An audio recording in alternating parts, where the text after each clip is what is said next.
All right, so let's start. And to begin, I want to make an announcement.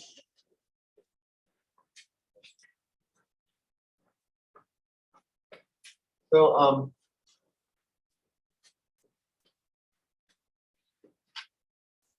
quiz one will be next Monday.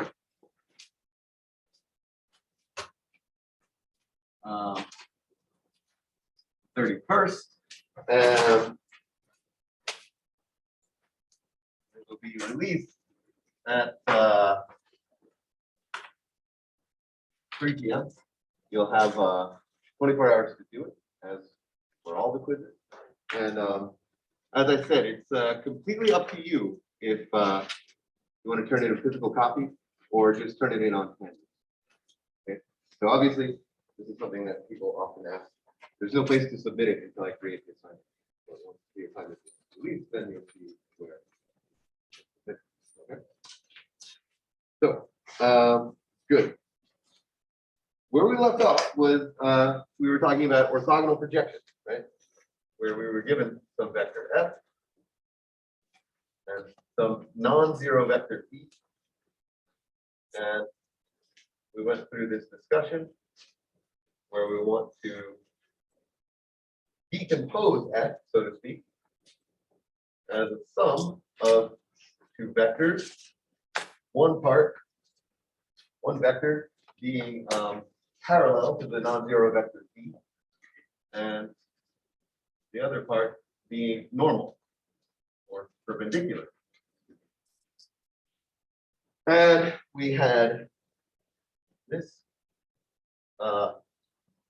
equation, which reflects the summary I just gave you. We add these together to get our original vector f, which you may often think of as a force vector, the typical situation in mechanics. And we also deduced the following, that since f sub v hat is parallel to v, we know that there is some real number t such that f sub v hat is equal to t times v hat. Okay. The last thing we said on Thursday. And I claim that what we'll do now is produce a formula for t in terms of v and f, our original given data. Okay. So want a formula for t. So how should we go about producing this?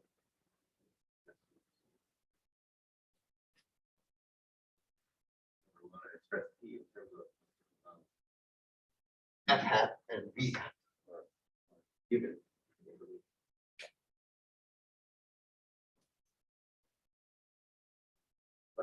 Let's use the properties of the dot product to see what we can say based on this equation. Specifically, I'll take this equation and take the dot product of b on both sides. Okay. Dot box equation.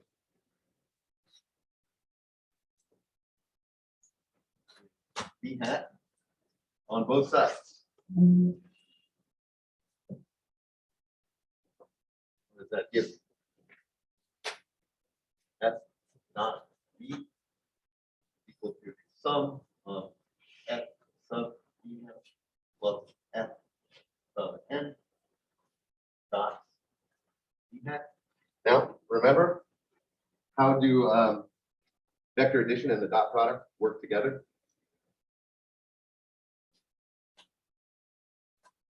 Distributivity applies here, right? You can dot both the sum ends. Okay.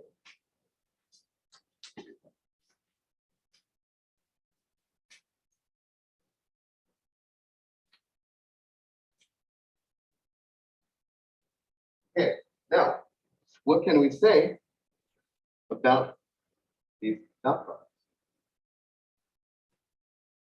About these two summits? think back to the properties of the dot product that we went through on Thursday. Is there anything? Yes. Yeah, why is that? Yeah, exactly. Remember, this is a right angle. So when we dot product two things that are perpendicular to one another, we get 0. Good.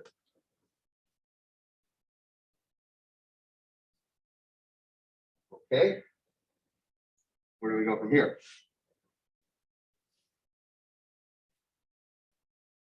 Notice, so far, I'm looking for a formula for t that hasn't entered the picture here as of yet. How should I get t involved?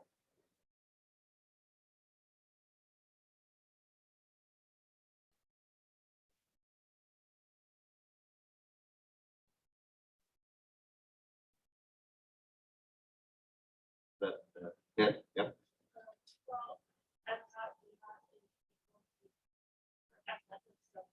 Mm. Yeah, yeah, great. So we have t d hat dot d hat. Now, again, properties of dot products. I can pull all my scalars out to the front and just dot my vectors, right?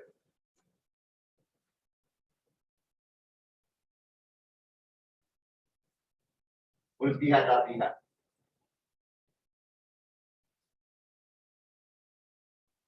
Yep. Yeah, exactly.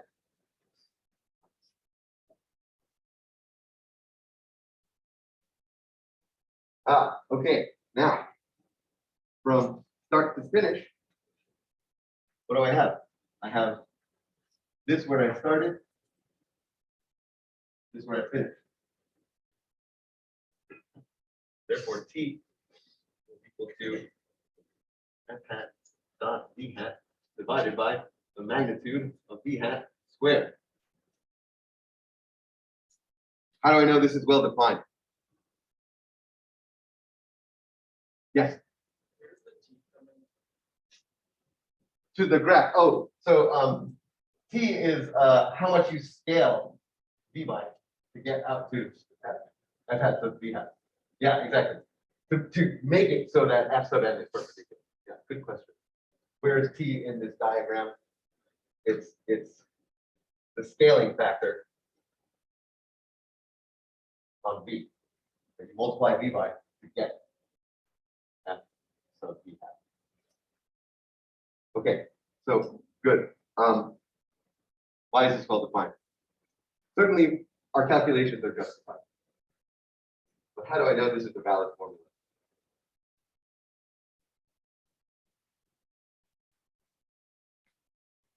Look back at your notes from Thursday. We made the explicit assumption that v is non-zero. Right? Now you see why we make that assumption. So that we can produce a formula for t, because we can't divide by 0. Okay? So because of our initial assumptions, this is a valid formula for t. Okay? I guess really the way you should think about that is you can't orthogonally project onto the 0 vector. Okay. Okay. So this in turn, okay, so first, note, this only depends on f and v, information that we were given at the outset. This in turn gives us a formula for f sub n, just in terms of f and v. Right? So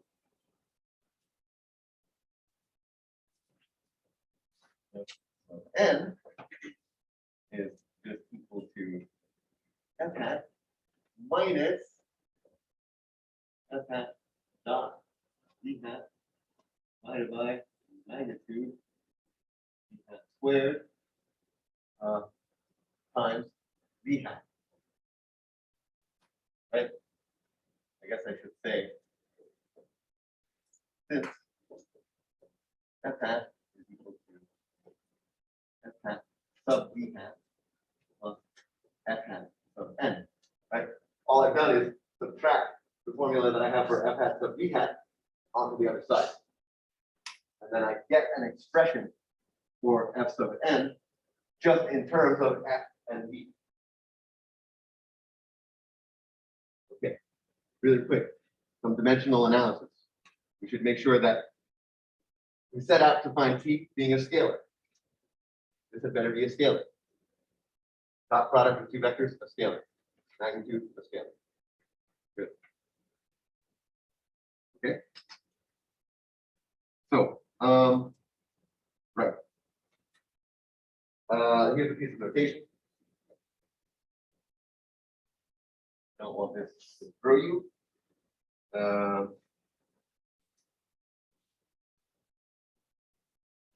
F hat of v hat is also sometimes noted the projection onto v of f, which, okay, this is just the formula that we deduce.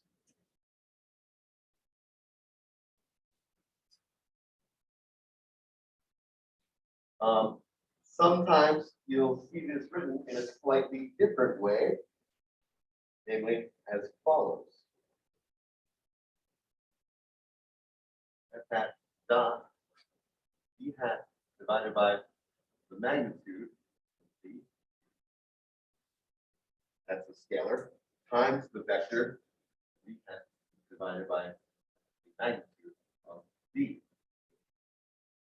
All I've done here is pulled out one of the copies of the magnitude of v.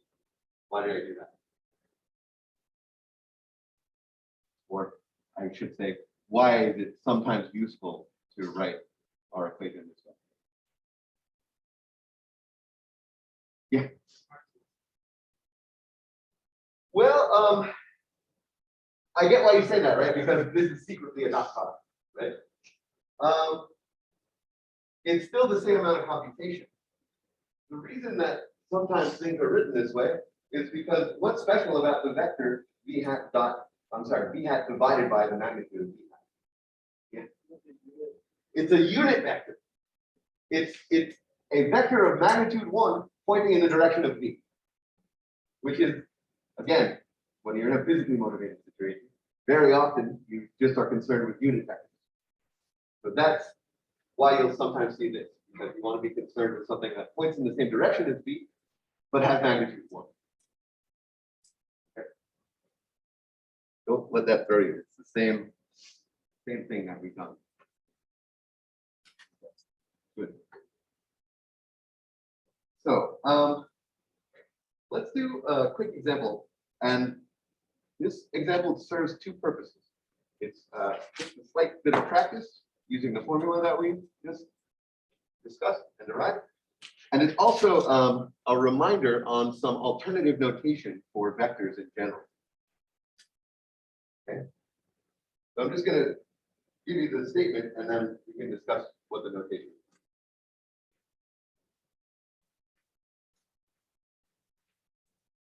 Again, this notation is much more popular in physics and certain other branches of mathematics, but that's an aside.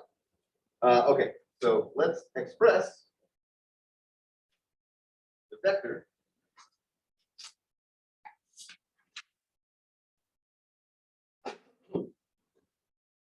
f hat equal to 3i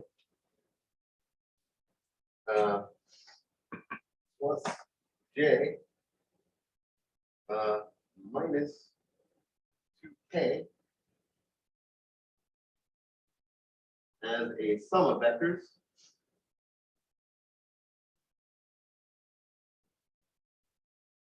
here.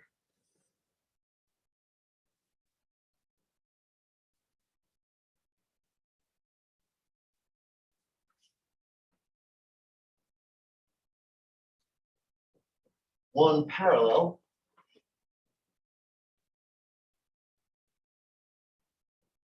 to the vector v equal to j hat plus k hat, and one perpendicular.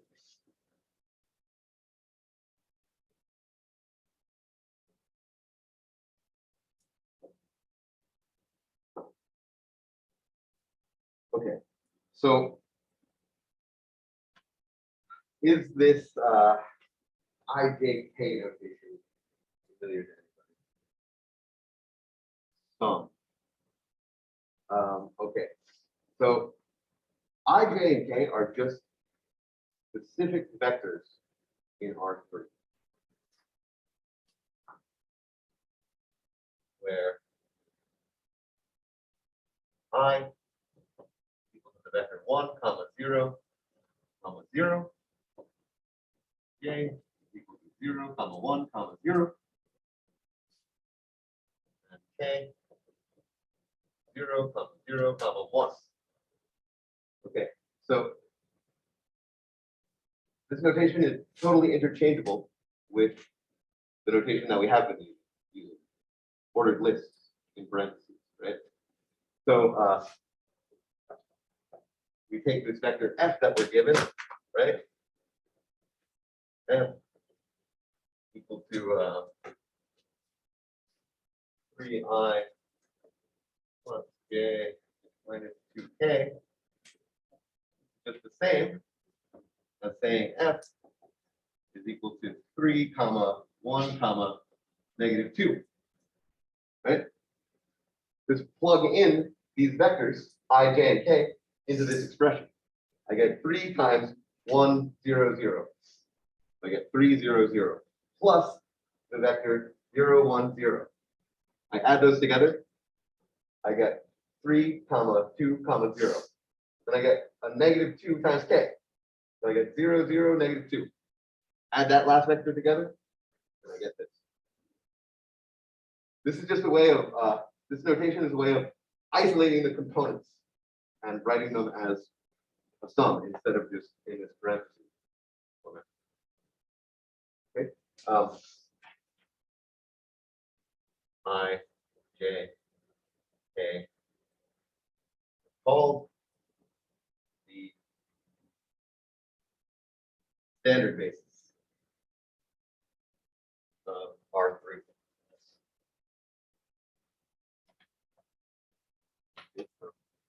We will on occasion see this in our work, right? So, all that being said, let me calculate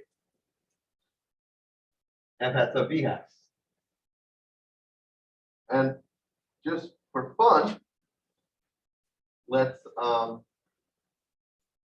keep this IJK notation just so we get a little bit of practice. Okay. So we'll apply the formula.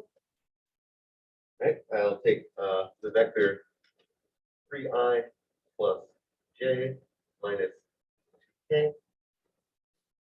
dotted with vector b, j hat plus k hat, divided by the magnitude of j hat plus k hat, with all times our original vector b, i.e. j hat plus k hat. Okay, take 30 seconds and actually compute this. Don't forget your properties of dot product. Right? If distributivity holds, then so does it's just like multiplying polynomials.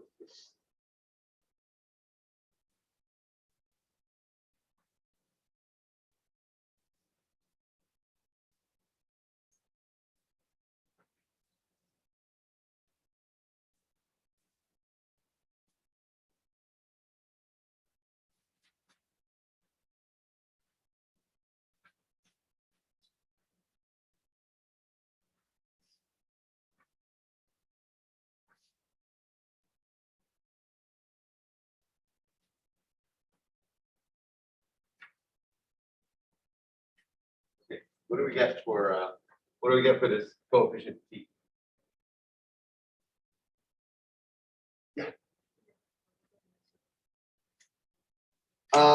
Okay. Explain what you did.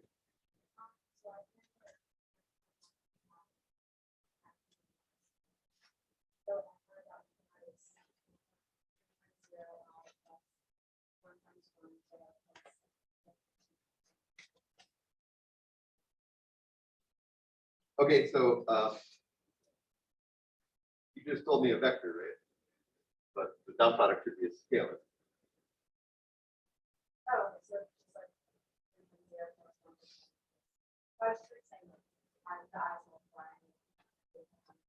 Yeah, right. So this is to say, what's the dot product of I and j? Well, is that a zero? Yeah. There. Yeah, right. So the point is, let's write this out. So this is equal to 3i dot j plus j dot j plus, I'm sorry, minus 2k dot j plus 3i dot k plus j dot k 2k dot k. Right? That's our top thing, our top term in the coefficient. So let's simplify this. What's I dot j?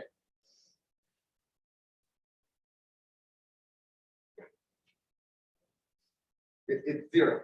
Yeah, because they're orthogonal, right? Or just use the definition of dot product on I and j. We got 1 times 0 plus 0 times 1 plus 0 times 0. We get 0. Okay. 0. What's j dot j? The magnitude of j squared. What's the magnitude of j? 1. Yeah. How about k dot j? 0. I dot k. Also 0. K dot k. 0. K dot k. Also 1. So this goes to 1. You get a negative 2. Okay. So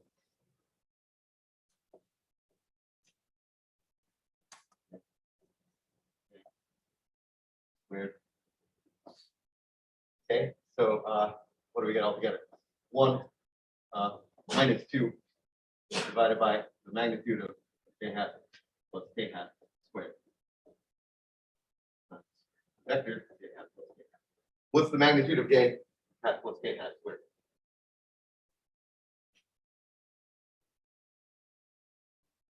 Okay, so the magnitude of j hat plus k hat is root 2, right? And we're squaring. We're just getting 2.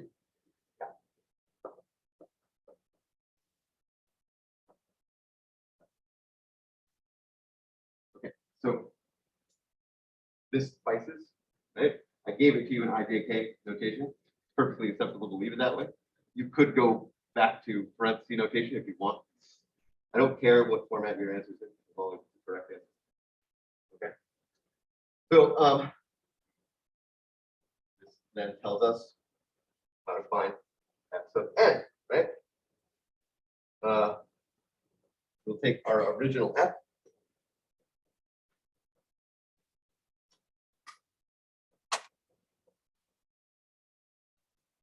And subtract what we computed for f hat sub b hat.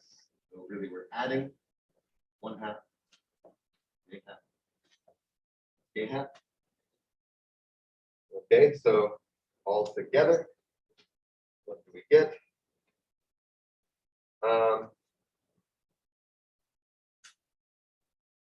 Just by doing some arithmetic, we get 3i plus 3 halves j minus 3 halves k.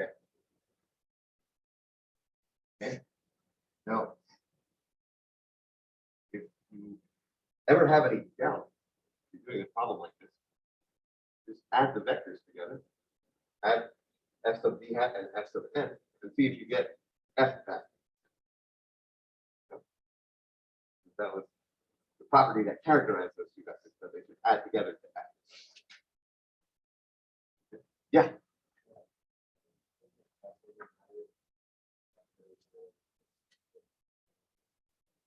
Not at all.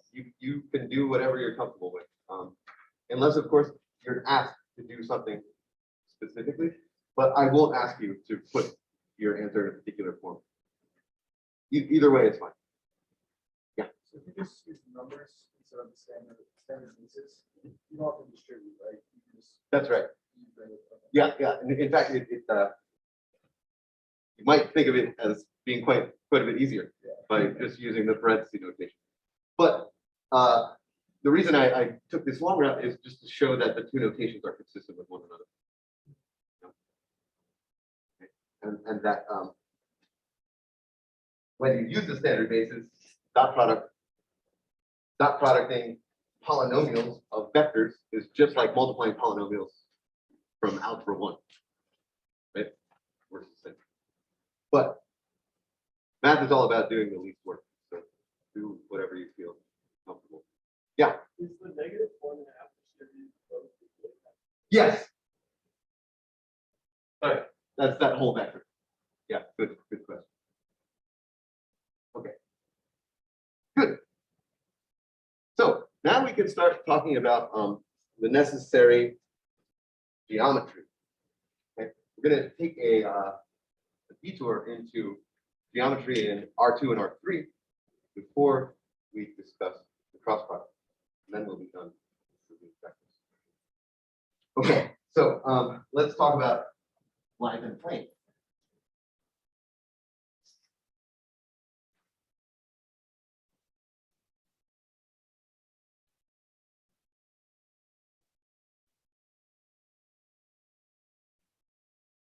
This might seem somewhat belabored, but this is really the heart of a lot of what we're going to do when we do the differential part of the course and when we get to the end, talking more about advanced techniques of integration.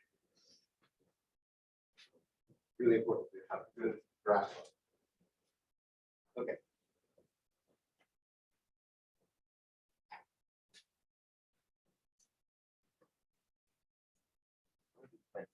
So in R2, we're used to seeing a line written as following: equals mx b, or y minus y naught is equal to m times x minus x naught. This is, you may recall, slope intercept form.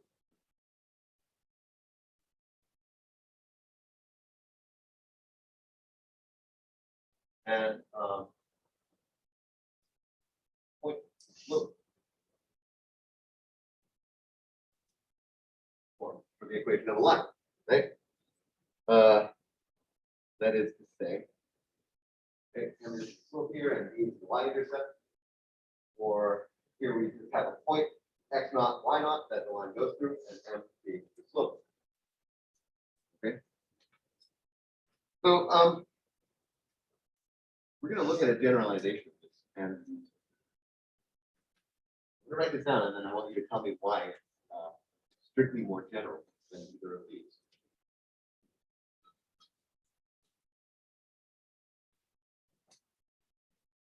So standard form.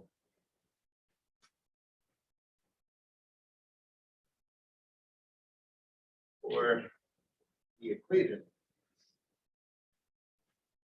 of y in R2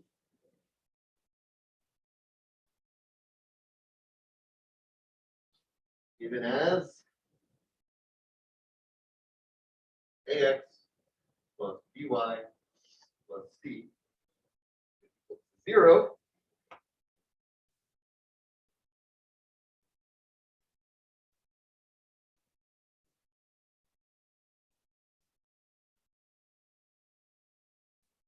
Okay. For any a, b, and c real numbers. Okay. So what's so great about this? why do we insist on using this perhaps somewhat unfamiliar form of an equation of a line? Yeah.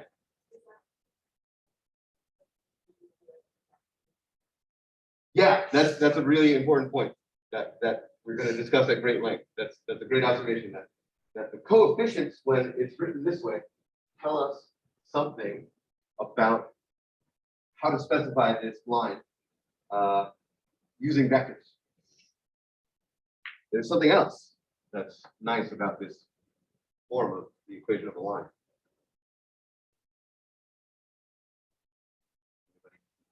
Yeah.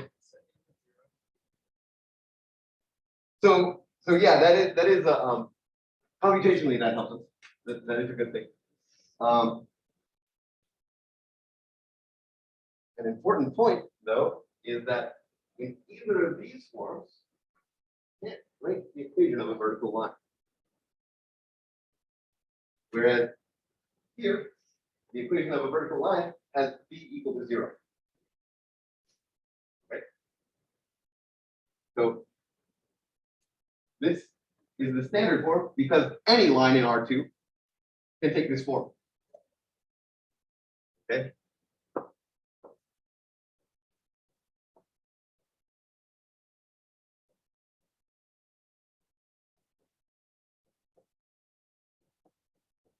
Any line in R2 can be expressed this way.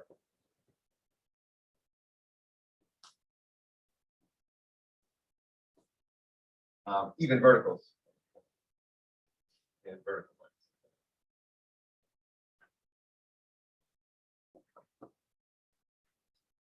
lines. Okay.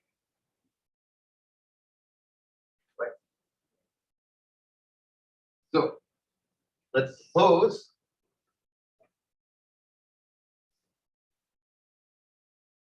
that the point x naught, comma y naught lies on the line given by ax plus by plus c is equal to 0. Okay. What does it mean to lie on the line? That means when I plug in x naught and y naught, I get a true statement.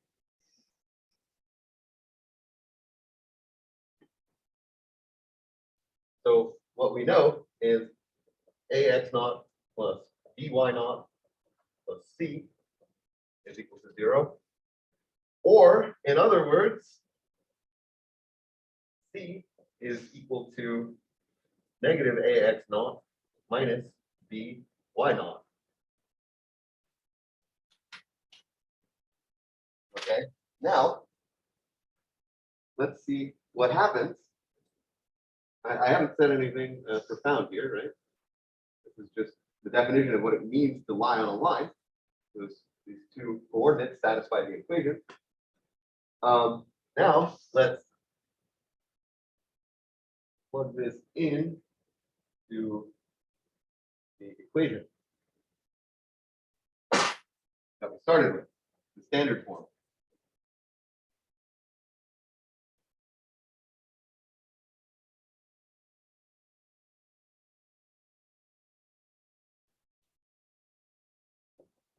So what does that give us? It gives us ax plus by plus c,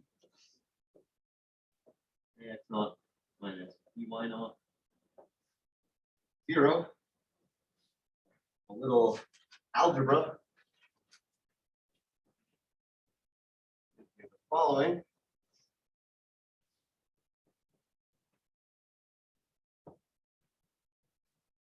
Get this.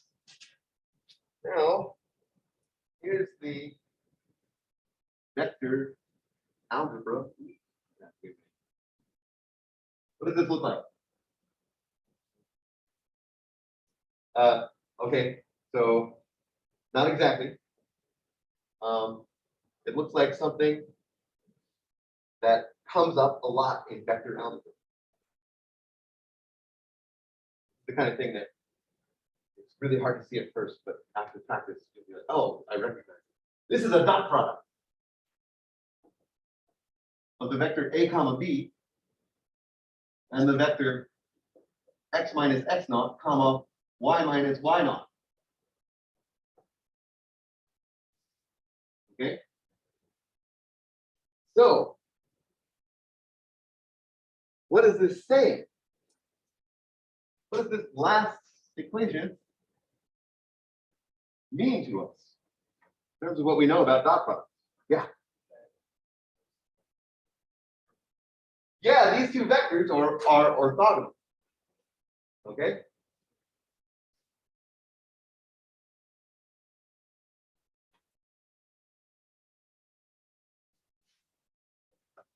Okay, so let's look at this graphically.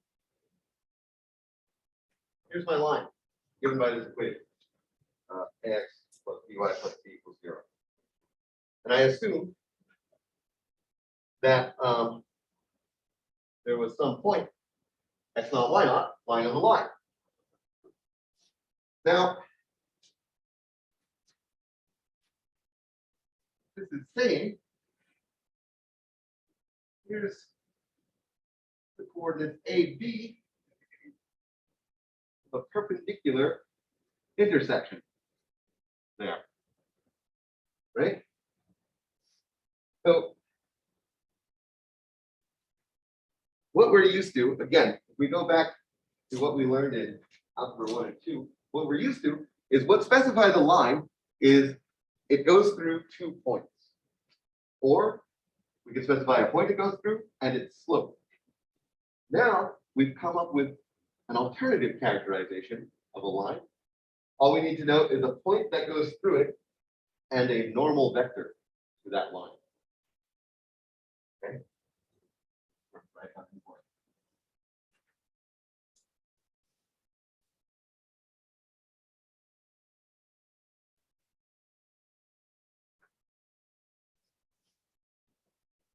So now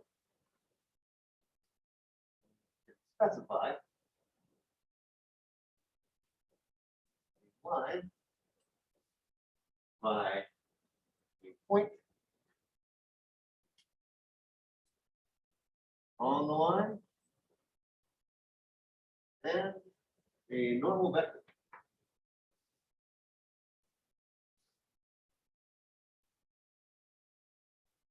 Okay.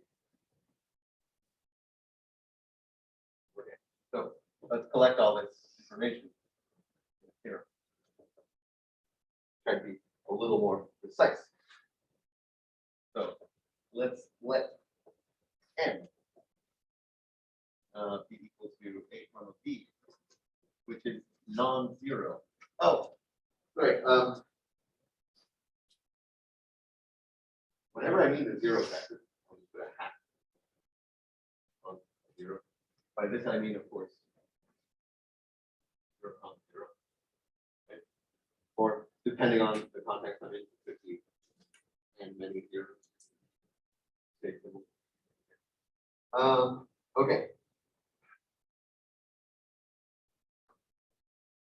Then n is normal to the line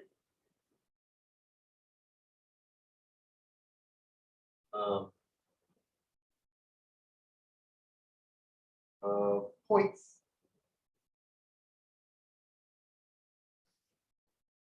in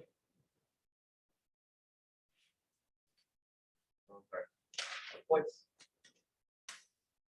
x comma y satisfying ax plus by plus c 0. Furthermore,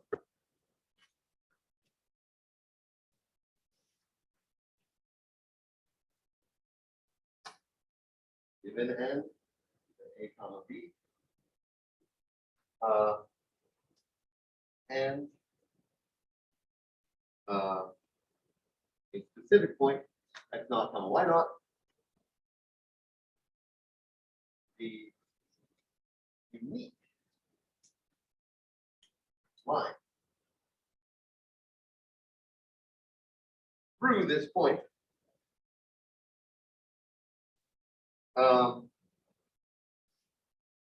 With n hat normal.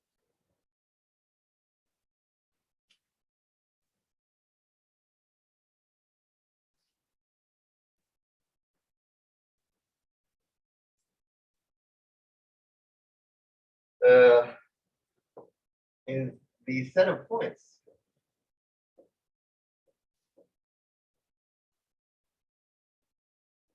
such that ax minus x naught plus b y minus y naught is equal to 0. Okay, so first of all, I made a mistake here. Does anybody recognize what it is in this statement of this theorem?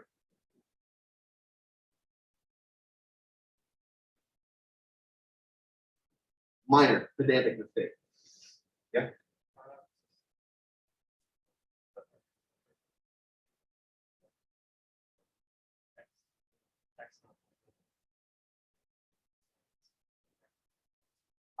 So this is a point, remember. Confusing notation, right? We overload n tuples as n vectors and just points in space. Okay. So yeah, that's just something that we have to get used to, right? We have to pay attention to the context and what's said before to know which is which. Here's the mistake. Not the line. Any line. Why is that? I didn't specify what C was here, right? I only specified what A and B are, not both zeros. So that is to say, what happens when we change C?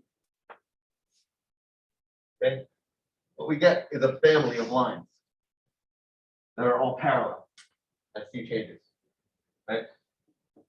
C equals 1, C equals 2, C equals 3, C equals 4. N is normal to all of them because they're parallel. Yep.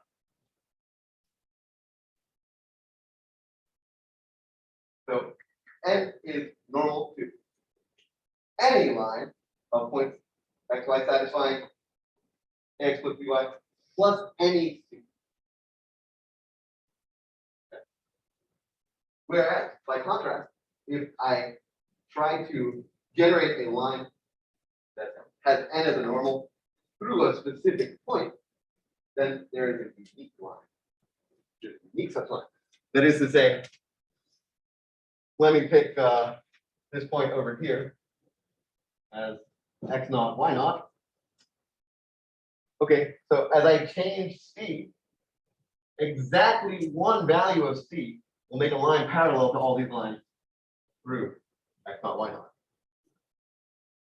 Okay, and have n as a normal. And let's say C is the right value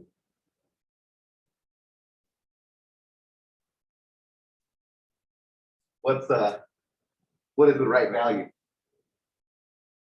Comes from this formula. Okay? Negative ax naught minus b y naught. Right? Distribute the a and the b into here. Then I'm in this format, right? The only thing that's different is that I have the constants negative ax naught and negative by naught. Those are equal to c.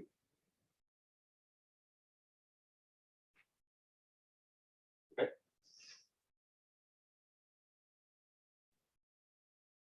All right, good. So let's do an example.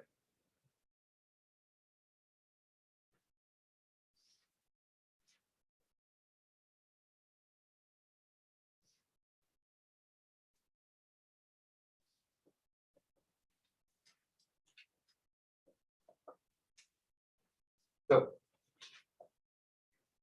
given two lines I'll give them to you in slope intercept form. Y equals m1x plus b1 and y equals m2x plus b2.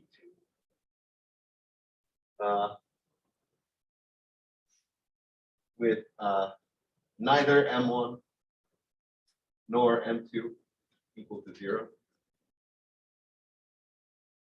Okay. So call these two lines are perpendicular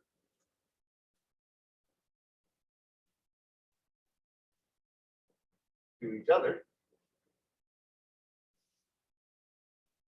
If and only if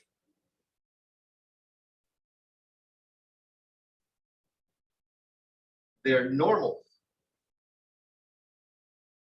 vectors are perpendicular.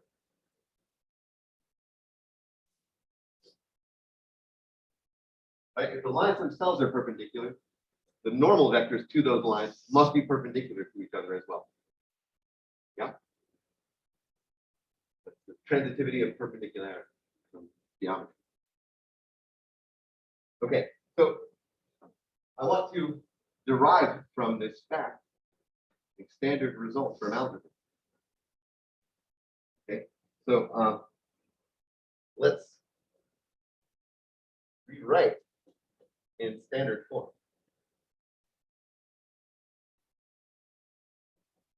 What do I get for my two lines in standard form? How about this first line? What's the standard equation for the first line?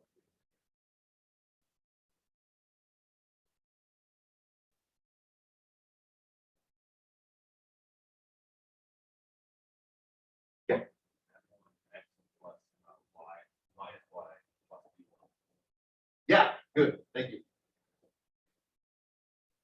And likewise for second line.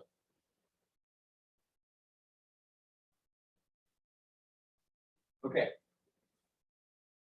So this was to your point. Sorry, I haven't heard everybody's name. This is to your point, right? When we write, sorry, what's your Mia? Okay, great. This is to Mia's point. When we write an equation of a line in standard form, we can read the normal vector off. There's no computation to do. You just look at the coefficients of the variables, and that gives you the normal vector. Okay.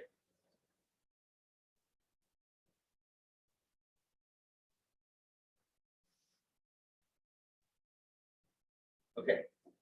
So line 1 has normal vector. So we get m1 comma -1,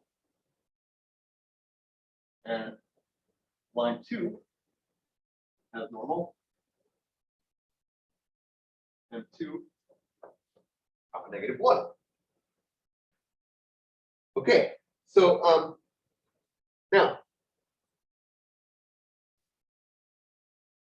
we want to ensure that they were trying to arrange it so that these lines are perpendicular. We want their normals to be perpendicular. So we'll take the dot product of these two normal vectors and set it equal to 0.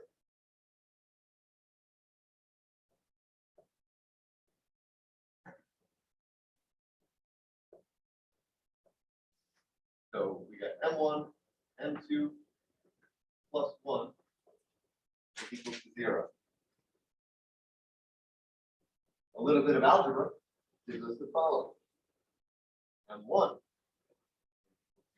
-1 divided by m2.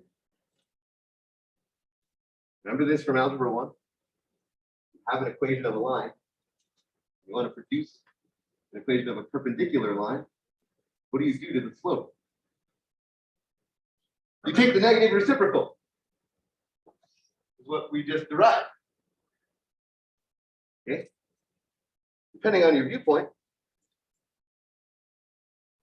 this statement of taking the negative reciprocal is actually a statement about vector algebra. Lines are specified by their normal vectors and a point that negative. Okay, at least that's the perspective that is most useful for our folks. I believe it's section 1.3.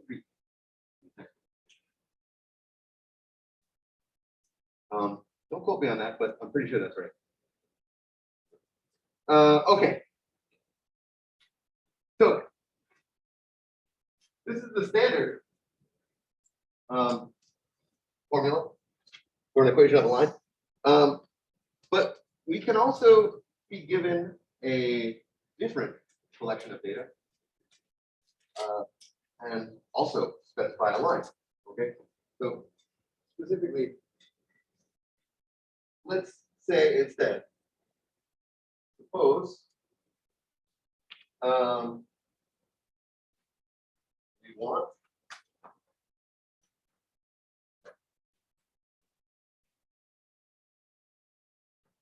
I should say given first. Suppose given a non-zero vector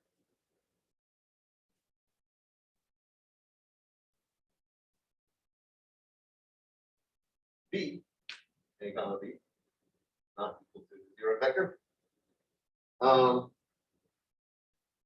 and a point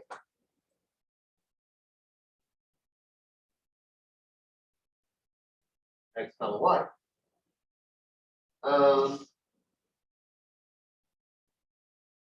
We want to construct a line through the point parallel to B.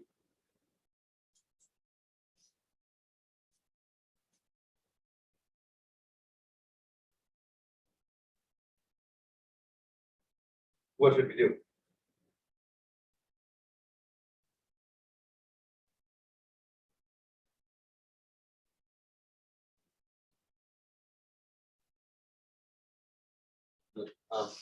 Let me just say, take stock of what we did in the standard equation. We demonstrated how it derived from taking a dot product, right? The dot product is our criterion for determining when two things are perpendicular, right?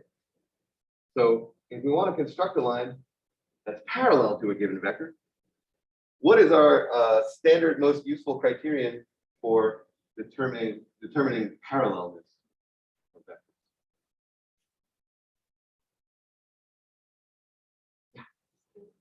Yeah, being a scalar multiple of one or another. Right. Good. Then what we can say is that we want the vector x minus x naught, comma y minus y naught equal to p v hat for scalar t.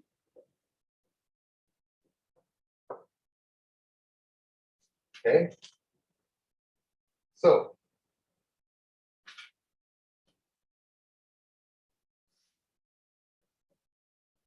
here's a corresponding theorem, right? We had a theorem about the standard form of an equation of a line, saying that given a normal and a line point that you want your line to go through, there's a unique line that does that, right? That has a perpendicular vector and goes through that point. We want to say the same thing for if we're given a parallel vector and we want to construct a line that is parallel to that vector and goes through a given point. Okay, so again, take a non-zero vector b and x naught, y naught in R2 a point.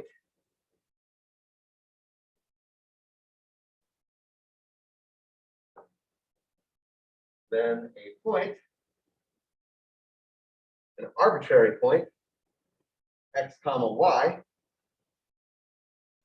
is on the line parallel to V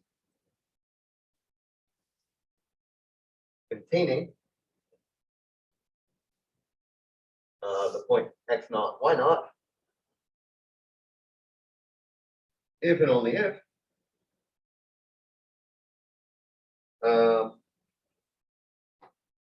there exists a scalar t, so that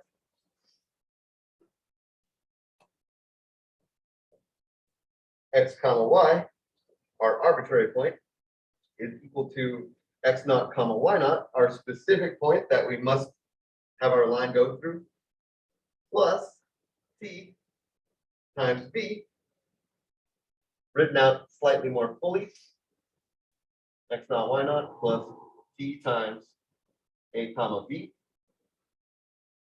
or even more vectory, say x naught plus t a comma y naught plus t b. Okay, so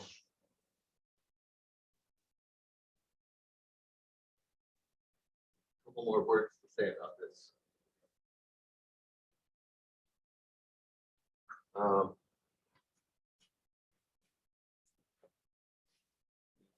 It's called the vector equation of a line.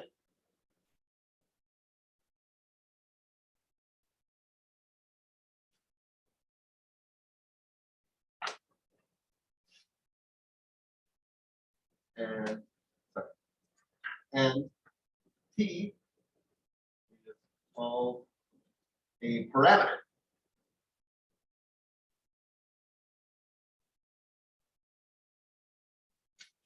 Okay. Furthermore, the components of the vector equation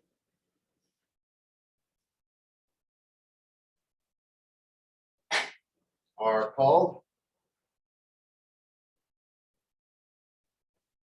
the parametric equations.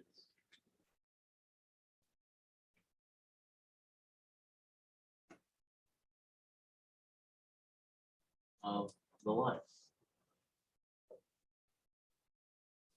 That is to say, we may look at start to finish here.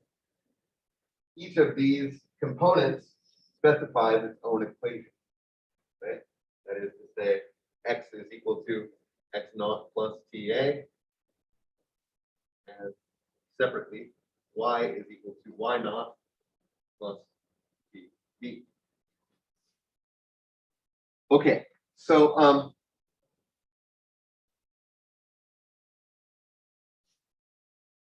first of all, let me just point out that each of the components of the vector equation is just looks just like a point slope formula back in R2, right? Constant and then variable times a constant. Like the slope, like the point that it goes. Like the slope, like the point that it goes. Okay. So we'll discuss this in greater detail Wednesday, but this generalizes to arbitrary dimensions. And you can write the parametric equation, or I'm sorry, the vector equation of the line, just as in n-dimensional space as n components that are linear, like this. This regular old point slope equation for the line. Okay. This is our first view of this. I also want to emphasize, which we'll emphasize even more on Wednesday. A line is a geometric object. It's something that exists in plane or in space or in n-dimensional space. By which I mean any line can have an equation written for it in vector form or in standard form or in any other form that we might derive soon. Okay, it's not an equation an equation just characterizes the line. The line is a geometric object, and it's our job to decide which representation best suits the type of problem we're trying to solve. Okay. I said I'm going to say that a lot more throughout the term, but let's start. Okay. So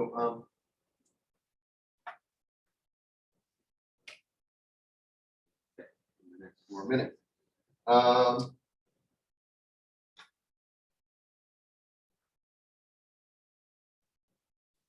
Good.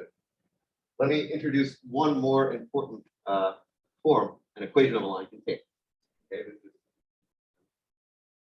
we'll primarily be concerned with these 3 things that we discussed today when we're talking about lines: standard form, vector form, and what I'm about to say, symmetric form.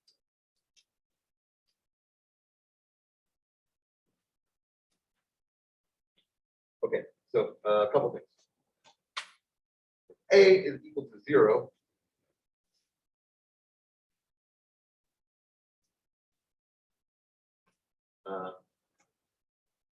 The line is vertical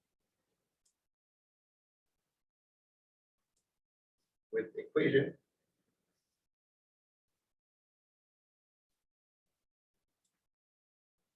x equals x naught. Okay, a is equal to 0. My key term drops out.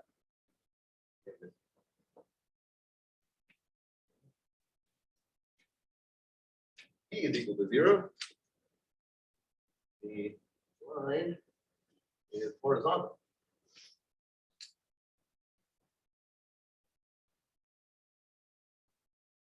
With equation line equals y naught. Okay, so before I say the next thing, think about this for a second. Okay, so a is equal to 0. I just have x is equal to some constant. And then as y varies, I get different values of y, but my x is constant. Right? So I'm just on a vertical line. Same story here when b is equal to 0.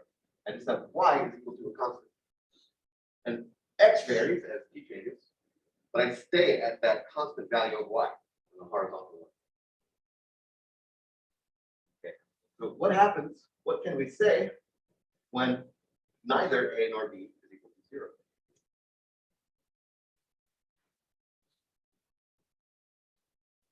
Neither a and b are equal to 0. Then we can simultaneously solve these 2 equations for t. Right? We do the following: x minus x naught divided by a is equal to t is equal to y minus y naught divided by b. Which we call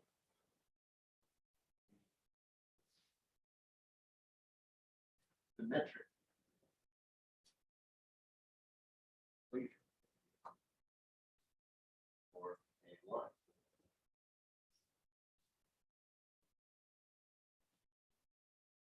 Okay, and usually when you write the symmetric equation, you omit t. That is to say, x minus x naught divided by a equals to y minus y naught.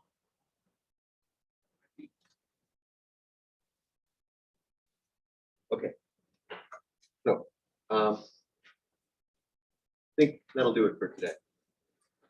When we reconvene on Wednesday, we'll talk about the cases in which each of these forms of an equation of a line is used.